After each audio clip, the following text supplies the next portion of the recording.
What does a bottle of Basil Hayden's have in common with a bottle of Old Grandad? Let's find out. And welcome to this episode of Wistery, where I explore the rich and colorful history of your favorite beverage. I'm your Professor Bourbon Barry, and do I have a story for you? Basil Hayden Sr. was a descendant of a wealthy Maryland family that emigrated from England in the 1660s to escape religious intolerance. The family settled in St. Mary's County on Chesapeake Bay.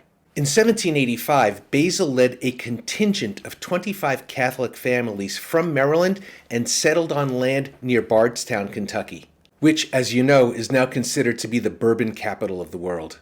Basil Hayden, whose full name is Meredith Basil Hayden Sr., was a true whiskey pioneer. He's known as the father of high rye bourbon because in 1796 he changed his recipe to include a higher percentage of rye.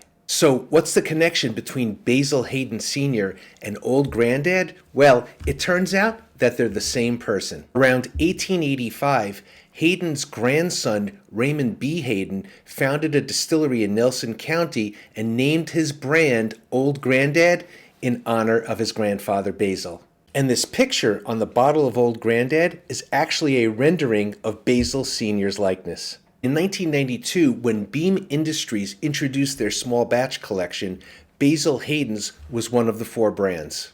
And according to the company, they used the same high rye mash bill that Basil Sr. used back in 1788. 62% corn, 28% rye, and 10% malted barley. Today, the Basil Hayden's brand sits along the other three members of the small batch collection, Booker's, Baker's, and Knob Creek. So now you know, and we have Basil Hayden Sr.'s grandson Raymond to thank for honoring his old granddad.